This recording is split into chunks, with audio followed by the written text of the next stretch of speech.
ওম শান্তি। ওম শান্তি। ওম শান্তি।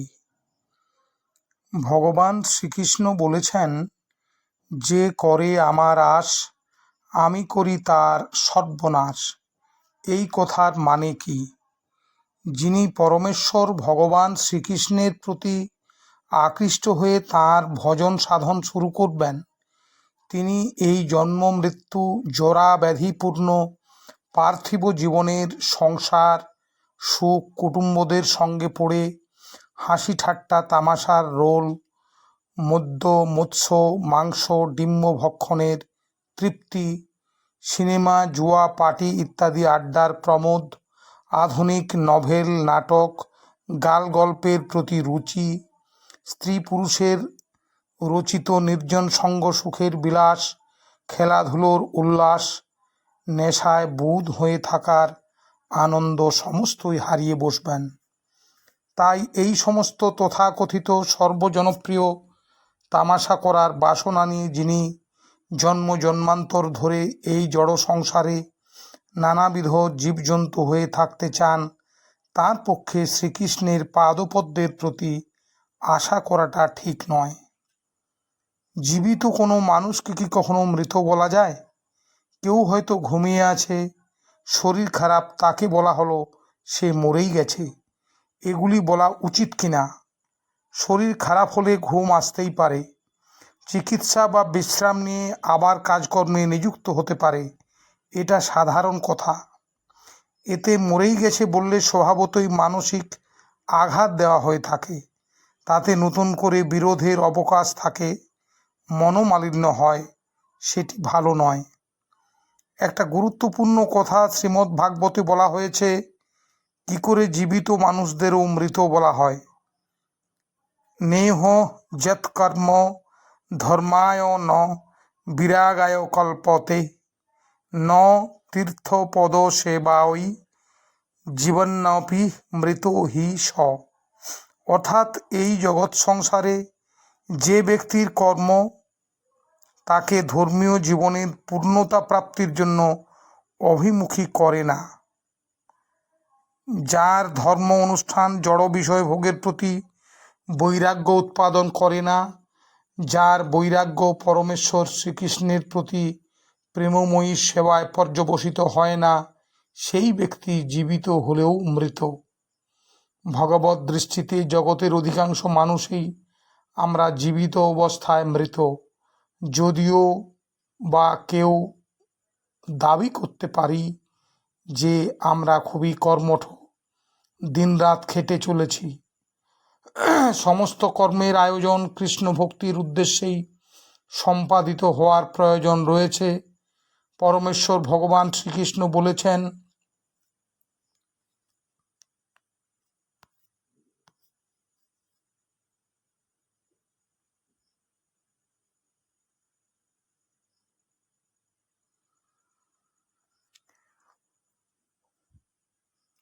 যজ্ঞার্থাৎ কর্ম নৌহ নেত্র লৌকহয়ং কর্ম বন্ধন। শ্রীকৃষ্ণের উদ্দেশ্যে যদি কর্ম না করা হয়, তবে সেই সমস্ত কর্ম এই মৃত্যুময় মর্ত্য জগতে আমাদের বন্ধনের কারণ। শ্রীল প্রভুপাদ তাই বলেছেন, স্বাভাবিক কর্ম করার প্রবণতা থেকে মানুষ যদি ক্রমশ কৃষ্ণ ভক্তির স্তরে উন্নীত না হয়, তাহলে বুঝতে হবে যে সে জীবিত হলেও মৃত। সকল দেবদেবী ভগবান শ্রীকৃষ্ণের আরাধনা করেন, কিন্তু শ্রীকৃষ্ণ রাম অবতারে রাবণ বধের জন্য কেন দুর্গা দেবীর আরাধনা করলেন? মূল গ্রন্থ বাল্মীকি রামায়ণে কোথাও ভগবান রামচন্দ্র দুর্গা পূজা করেছেন এমন কোনো বর্ণনা নেই। ব্রহ্ম সংহিতার বর্ণনা অনুসারে দুর্গা হলেন ভগবান শ্রীকৃষ্ণের অধীনস্থ সৃষ্টি স্থিতি প্রলয় সাধনকারিণী এক শক্তি। ভোগাসক্ত মানুষ জড় কামনা নিয়ে দুর্গা পূজা করে থাকে। তারা দুর্গা দেবীর কাছে প্রার্থনা করে বলে, ধনং দেহি, জনং দেহি, রূপবতী ভার্যাং দেহি। কিন্তু কলিযুগ পাবন অবতারী শ্রীকৃষ্ণ চৈতন্য মহাপ্রভু শেখালেন, ন ধনং ন জনং ন সুন্দরীং। হে ভগবান, ইন্দ্রিয় লালসা চরিতার্থ করতে আমি জড়জাগতিক ধনবল, জনবল এবং রূপবতী ভার্যা এসব কিছুই চাই না। কেবল জন্ম জন্মান্তর ধরে আপনার শ্রীচরণে আমার অহৈতুকী ভক্তি হোক। অবশ্য ভগবান অনেক সময় আপন ভগবত্তা লুকিয়ে রেখে লীলার খাতিরে তার ভক্তের পূজা করে জীব শিক্ষা দেন। যেমন গার্হস্থ্য লীলায় দ্বারকাপুরীতে শ্রীকৃষ্ণ অতিথি নারদ মুনিকে দেখে নিজ হাতে শ্রী নারদের চরণ ধুয়ে মুছে দিয়ে তাকে প্রণতি জানিয়েছিলেন। কারণ গৃহস্থদের কর্তব্য হচ্ছে সাধু সেবা, সন্ন্যাসীর যথাযথ মর্যাদা দেওয়া। এই শিক্ষাই ভগবান স্বয়ং শেখালেন। যদিও নারদ মুনি কৃষ্ণের ভক্ত মাত্র, কিন্তু এতে ভগবানের ভগবত্তা কখনোই ক্ষুণ্ণ হয় না। তাই প্রশ্ন অনুসারে রামচন্দ্র যদি দুর্গাপূজা করেও থাকেন, তাতে তার ভগবত্তা কখনোই ক্ষুণ্ণ হবে না। এছাড়া ভগবান যখন তার ভক্তের পূজা করেন, তার মাধ্যমে তিনি জীবকে জড়কামনা থেকে মুক্ত হওয়ার পন্থায় শিক্ষা দেন। ব্রজগোপীরা দেবী কাত্যায়নীর পূজা করেছিলেন ভোগাসক্তি চরিতার্থ করার জন্য নয়, শ্রীকৃষ্ণকে সেবা করার জন্যই তারা কাত্যায়নী ব্রত করেছিলেন। কিন্তু কলিযুগের পণ্ডিত ব্যক্তিরা ভোগ বাসনা চরিতার্থ করার উদ্দেশ্যেই দুর্গাপূজা করে থাকে। তাই তারা যতই দুর্গাপূজা করুক না কেন, মহামায়া দুর্গা তাদের সমস্ত শুভ জ্ঞান বুদ্ধিকে শুধু হরণ করতে থাকেন। তারা কখনো পরমেশ্বর ভগবানের ভক্তও হয় না। ভগবান শ্রীকৃষ্ণ এদেরকে মায়া অপহৃত জ্ঞানা অর্থাৎ মহামায়া কর্তৃক তাদের জ্ঞান বুদ্ধি অপহৃত হয়েছে, এই রকম বর্ণনা করেছেন। বহুদিন ধরে কৃষ্ণ নাম জপ করছি, 4টি বিধিনিষেধ পালন করছি, কিন্তু এখনও মায়াকে অতিক্রম করতে পারলাম না। এই অবস্থায় আমি কি সাধন ভজন বন্ধ করে দেব? বহুদিন পর্যন্ত কৃষ্ণ নাম জপ করতে হবে এমন কথা শাস্ত্রে বলা হয়নি। বলা হয়েছে কীর্তনীয় সদা হরি। এবং ভক্তের একটি গুণ হল কৃষ্ণৈশ্বরানং, অর্থাৎ সে নিত্যকাল ধরে সর্বতোভাবে কৃষ্ণের নাম, কৃষ্ণের সেবা গ্রহণ করবে। কারণ জীব নিত্য কৃষ্ণ দাস, কৃষ্ণের দাসত্বই তার নিত্য স্বরূপ। এমন নয় যে কিছুদিন ধরে কৃষ্ণের দাসত্ব করব এবং যখনই মায়া আক্রমণ করবে তখন এই মায়ার দাসত্ব বরণ করব। ভগবানের ধাম হল বৈকুণ্ঠ, কুণ্ঠাবিহীন অর্থাৎ আনন্দময়, আর মায়ার জগৎ দুঃখময়, ত্রিতাপ ক্লেশযুক্ত। ভগবান নির্দেশ দিয়েছেন এই দুঃখময় জগৎ অতিক্রম করে আনন্দময় জগতে আমাদের প্রকৃত আলোয় যাওয়ার জন্য। আমাদের ভোগ বাসনা হেতু এই দুঃখময় মায়ার জগতে আমরা পতিত হয়েছি। কৃষ্ণ ভুলি যেই জীব অনাদি বহির্মুখ, অতএব আমরা মায়া তারে দেয় সংসার দুঃখ।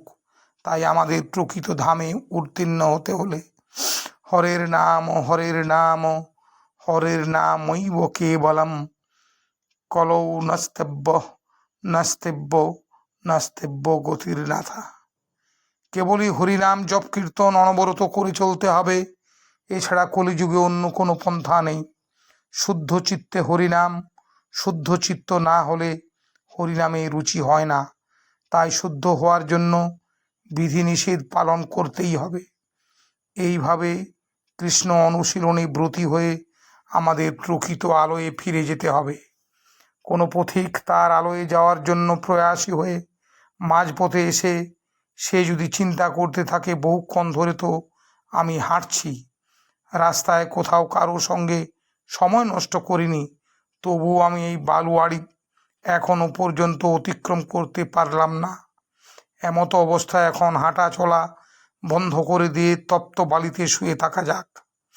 সে যদি এরূপ চিন্তা করে তবে বুঝতে হবে সে হতাশাচ্ছন্ন এবং বিভ্রান্ত হয়ে পড়েছে, কারণ সে তার আসল কাজ বন্ধ রেখে সময় নষ্ট করতে চায়, আয়ু অপচয় করতে চায়। তার মতো বোকামি না করে আরও বেশি করে কৃষ্ণ ভাবনার অনুশীলন করা দরকার। ঈশ্বর সাধনা কি বাড়িতে বসে সম্ভব নয়? সাধনা বলতে কি বোঝায়? জীব নিত্য কৃষ্ণ দাস, শ্রীকৃষ্ণের নিত্য সেবায় যুক্ত থাকাই সাধনা। সাধক গৃহেতে বা বনেতে থাকে, সদা হরি বলে ডাকে, অর্থাৎ সর্বদা সে ভগবানের প্রীতির উদ্দেশ্যেই জীবনযাপন করে। সে বাড়িতে বসেই হোক কিংবা গাড়িতে বসেই হোক। এই জগতে মুক্ত ব্যক্তি কারা? কৃষ্ণ ভাবনাময় ভক্তই মুক্ত। শাস্ত্রে বলা হয়েছে, ইহা যস্য হরের দাস্যে কর্মণা মনসা গিরা নিখিলা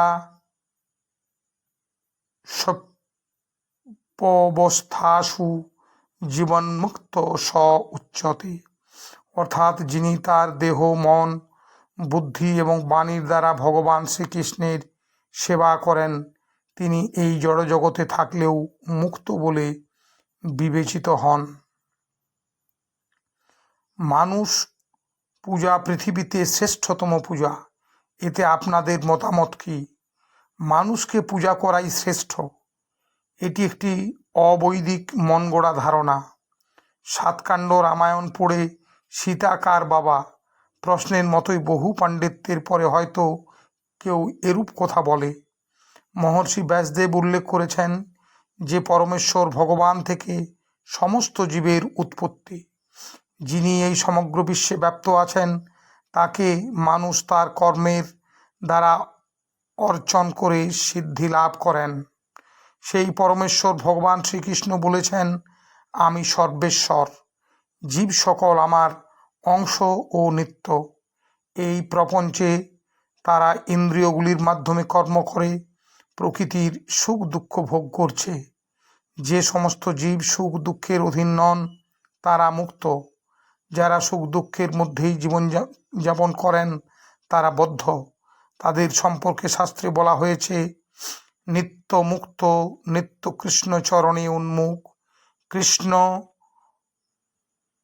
পারিষদ নাম ভুঞ্জে সেবা সুখ, নিত্যবদ্ধ কৃষ্ণ হইতে নিত্য বহির্মুখ, নিত্য সংসার ভুঞ্জে নরকাদি দুঃখ। মুক্তগণ শ্রীকৃষ্ণের পূজার্চনা করে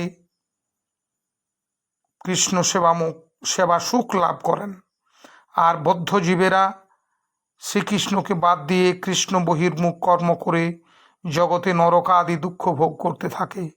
আমাদের সর্বদা মনে রাখা দরকার, জীবের স্বরূপ হয় কৃষ্ণের নিত্য দাস, কিন্তু তথাকথিত সভ্য জীব হয়ে মানুষ শ্রীকৃষ্ণের দাসত্ব অবজ্ঞা করে অন্য মানুষের, অন্য জীবজন্তুর দাসত্ব করছে, অন্যের পূজা করতে চাইছে।